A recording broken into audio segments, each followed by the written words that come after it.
ನಮಸ್ಕಾರ ದೇವರು, ಎಲ್ಲರೂ ಹೆಂಗಿದ್ದೀರಾ? ಕುಶಾಲ್ ಸೈನ್ಸ್ ಅಕಾಡೆಮಿ ಯೂಟ್ಯೂಬ್ ಚಾನಲ್ಗೆ ನಿಮಗೆ ಸ್ವಾಗತ. ನಾನು ಪ್ರತಿದಿನ ಡ್ಯಾನ್ಸ್ ವೀಡಿಯೋ ಮಾಡ್ತಿದ್ದೆ ಅಥವಾ ಬೇರೆ ಥರ ವೀಡಿಯೋಸ್ ಮಾಡ್ತಿದ್ದೆ. ಆದರೆ ನಂಗೊಂದು ದಿವಸ ಡೌಟ್ ಬಂತು, ಏನಕ್ಕೆ ನಾನು ಒಂದು ಸಲ ಅರ್ಥ ಬಗ್ಗೆ ಎಕ್ಸ್ಪ್ಲೋರ್ ಮಾಡಬಾರ್ದು ಅಂತ. ನಮ್ಮ ಭೂಮಿ ಇವತ್ತು ನಾನು ಏನು ಹೇಳ್ತೀನಿ ಅಂದರೆ, ನಮ್ಮ ಭೂಮಿ ಹೇಗೆ ಬಂತು ಅಂತ ಸೈಂಟಿಫಿಕ್ ಆಗಲ್ಲ, ಪುರಾಣದಲ್ಲಿ ಇರೋದನ್ನು. ನಿಮಗೆ ಸೃಷ್ಟಿಕರ್ತ ಯಾರು? ಬ್ರಹ್ಮ ಅಂತ ಎಲ್ರಿಗೂ ನಾರ್ಮಲಾಗಿ ಜನರಲಾಗಿ ಗೊತ್ತಿರುತ್ತೆ. ಶಿವ ಇಬ್ಬರು ದೇವತೆಗಳನ್ನು ಮಾಡಿ ಅವ್ರಿಗೆ ಕೆಲಸ ವಹಿಸ್ತಾನೆ. ಒಂದು ಬ್ರಹ್ಮ, ಎರಡು ವಿಷ್ಣು, ಮೂರನೇದು ಲಕ್ಷ್ಮಿ. ಈ ಮೂರು ಜನರಲ್ಲಿ ಬ್ರಹ್ಮ ಸೃಷ್ಟಿ ಮಾಡೋದಕ್ಕೆ ಪ್ರಯತ್ನಿಸ್ತಿರ್ತಾರೆ. ಮತ್ತು ಆವಾಗ ರಾಕ್ಷಸರು ಮತ್ತು ದೇವತೆಗಳನ್ನ ಸೃಷ್ಟಿ ಮಾಡ್ತಾರೆ. ಈ ರಾಕ್ಷಸರಲ್ಲಿ ಇಬ್ಬರು ರಾಕ್ಷಸರುಗಳು ಅಣ್ಣ ತಮ್ಮಂದಿರ್ತಾರೆ. ಅವರಿಬ್ಬರು ಬಂದ್ಬಿಟ್ಟು ಬ್ರಹ್ಮನ ಹತ್ರ, ಬ್ರಹ್ಮ ನೀನು ಯಾವುದಾದ್ರು ಗ್ರಹ ಮಾಡಬೇಕಂತ ಇದ್ದರೆ ರಾಕ್ಷಸ ಗ್ರಹ ಮಾಡು, ಅಲ್ಲಿ ರಾಕ್ಷಸನ ಪೂಜೆ ಮಾಡೋ ಗ್ರಹ ಮಾಡು ಅಂತಾರೆ. ಬ್ರಹ್ಮ ಒಪ್ಪಲ್ಲ. ಆದರೆ ಅವರು ಶ್ರೀ ಮಹಾಕಾಳಿಯಿಂದನೂ ವರ ಪಡೆದಿರ್ತಾರೆ, ಯಾವುದೇ ದೇವತೆಯಿಂದನೂ ನಾನು ಸಾಯಬಾರ್ದು ಅಂತ. ಆವಾಗ ಏನಂತಾರೆ ಅಂತಂದರೆ, ನಾನು ಮಹಾಕಾಳಿ ಹತ್ರ ವರ ತಗೊಂಡಿದ್ದೀನಿ, ಯಾರು ಕೂಡ ನನ್ನನ್ನು ಸಾಯಿಸೋಕ್ಕಾಗಲ್ಲ ಅಂತ. ಆಗ ಬ್ರಹ್ಮ ವಿಷ್ಣು ಲೋಕಕ್ಕೆ ಹೋಗಿ ವಿಷ್ಣುವನ್ನ ಕರ್ಕೊಂಡ್ಬರ್ತಾರೆ. ವಿಷ್ಣುಗೂ ಕೂಡ ಅವರು ಎದುರುಕೊಳ್ಳೆ, ಏ ವಿಷ್ಣು, ನೀನು ನಡಿ, ನಾನು ಮಹಾಕಾಳಿಯಿಂದ ವರ ಪಡೆದಿದ್ದೀನಿ ಅಂತ ತುಂಬ ಕೋಪದಿಂದ ಮಾತಾಡ್ತಾರೆ. ಆವಾಗ ಏನಾಗುತ್ತೆ ಅಂತಂದರೆ, ವಿಷ್ಣು ತುಂಬ ಬುದ್ಧಿವಂತ ಅಂತ ಎಲ್ರಿಗೂ ಸಾಮಾನ್ಯವಾಗಿ ಗೊತ್ತು. ವಿಷ್ಣು ಏನು ಮಾಡ್ತಾನೆ, ಆಗ ಹೌದಾ ರಾಕ್ಷಸರೇ,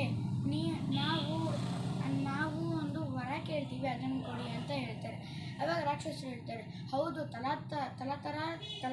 ತಲತರಾಂತರದಿಂದ ದೇವತೆಗಳೇ ರಾಕ್ಷಸನ ವರ ಕೊಡ್ತವ್ರೆ, ಆದರೆ ರಾಕ್ಷಸರು ದೇವತೆಗಳಿಗೂ ವರ ಕೊಡಬೇಕಲ್ವ. ಆವಾಗ ವಿಷ್ಣು ಹೇಳ್ತಾರೆ, ಹೌದು, ನೀವು ಹೇಳ್ತಾರೆ ಸರಿ ಇದೆ ರಾಕ್ಷಸರೇ, ನಾವು ಬೇರೆಯವ್ರಿಗೆ ಕೊಡ್ತೀವಿ ವರನ, ಆದರೆ ಮೊದಲನೇ ಸಲ ದೇವರಿಗೆ ಒಬ್ಬ ರಾಕ್ಷಸರ ವರ ಕೊಡ್ತಾನೆ ಅಂತ ಅಂದಿದ್ದಕ್ಕೆ ಅವನಿಗೆ ತುಂಬ ಖುಷಿ ಆಗ್ಬಿಡುತ್ತೆ. ಆದರೆ ಅದರ ಮಧ್ಯದಲ್ಲಿ ಅವರು ಒಂದು ಉಪಾಯನ ಮಾಡಿರ್ತಾರೆ. ಈ ಉಪಾಯ ಏನು ಅಂತ ಅವ್ರಿಗೆ ಗೊತ್ತಿಲ್ಲದಂಗೆ ವರ ಕೇಳ್ತಾರೆ. ಆಗ ನಾನು ನಿಮ್ಮನ್ನು ಸಾಯಿಸಬೇಕು ಅಂತ ವರ ಕೇಳ್ತಾರೆ. ಅವರು ಸರಿ ತಥಾಸ್ತು ಅಂತಾರೆ. ಆಮೇಲೆ ಅವರು ಕೂಡ ಬುದ್ಧಿವಂತರು, ಏನು ಕಡಿಮೆ ಇರಲಿಲ್ಲ. ಅವರೇನಂತಾರೆ, ನೀನು ನಮ್ಮನ್ನ ಸರಿ ತಥಾಸ್ತು, ಆದರೆ ನೀನು ನಮ್ಮನ್ನ ಸಾಯಿಸಿದ್ರೆ ನಾವಿಬ್ಬರು ಯಾವುದೇ ಗ್ರಹದ ಮೇಲೂ ಬೀಳಬಾರ್ದು, ಅಥವಾ ನಮ್ಮ ಮೂಳೆಗಳು ಅದಕ್ಕೆ ಟಚ್ ಕೂಡ ಆಗಬಾರ್ದು ಅಂತ ಹೇಳ್ತಾರೆ. ವಿಷ್ಣು ಸರಿ ಅಂತ ಅಂತಾರೆ. ಆವಾಗ ಇಬ್ಬರು ರಾಕ್ಷಸರು ಅಣ್ಣ ತಮ್ಮಂದರು ತನ್ನ ದೇಹನ ದೊಡ್ಡದಾಗಿ ಮಾಡ್ಕೊತಾರೆ. ದೊಡ್ಡದಾಗಿ ಮಾಡ್ಕೊಂಡಾಗ ಏನಾಗುತ್ತೆ, ಎಲ್ಲ ಗ್ರಹದ ಮೇಲೆ ಬಿದ್ದೇ ಬಿಡುತ್ತೆ.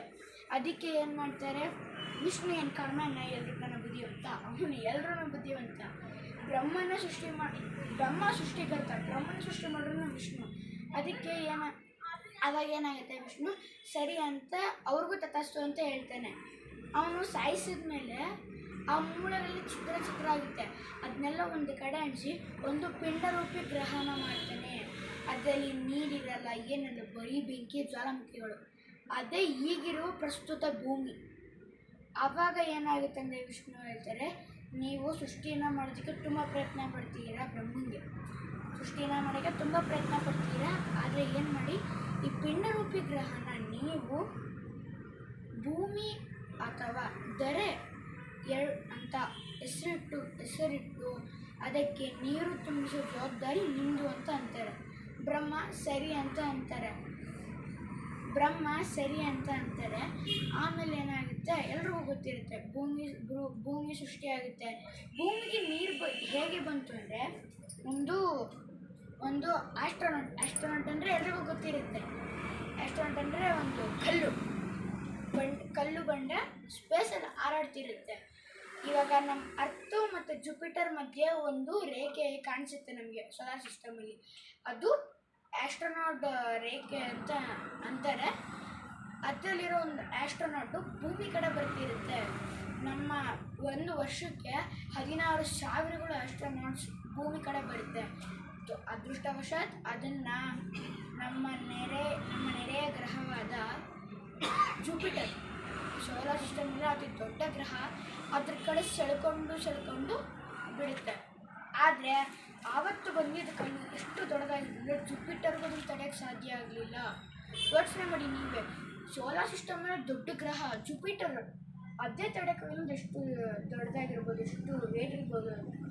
ಅದು ಬಂದ್ಬಿಟ್ಟು ಭೂಮಿ ಮೇಲೆ ಬೀಳುತ್ತೆ. ಆದರೆ ಅದರಿಂದನೇ ನೀರು ಬಂದಿದ್ದು. ಹೇಗೆ ಅಂತಂದರೆ ಅದು ಸುತ್ತ ಫುಲ್ಲು ನೀರಿರುತ್ತೆ. ಆ ನೀರು ದ್ರವದ ರೂಪದಲ್ಲಿ ಇರುತ್ತೆ. ಇವಾಗ ನಾವು ನೀರು ಕುಡಿದ ಕೆಮಿಕಲ್ ಬರುತ್ತಲ್ಲ, ಆ ರೂಪದಲ್ಲಿ ಇರುತ್ತೆ ಅದು. ಆವಾಗ ಏನಾಗುತ್ತೆ ಅಂತಂದರೆ, ಅದು ಬಂದು ಬಿದ್ದಾಗ ಓಷನ್ಸ್ ಕ್ರಿಯೇಟ್ ಆಗುತ್ತೆ, 4 ಮಹಾಸಾಗರಗಳು ಕ್ರಿಯೇಟ್ ಆಗುತ್ತೆ. ಮೊದಲನೇದು ಪೆಸಿಫಿಕ್, ಹಿಂದೂ ಮಹಾಸಾಗರ, ಆರ್ಟಿಕ್, ಅಟ್ಲಾಂಟಿಕ್.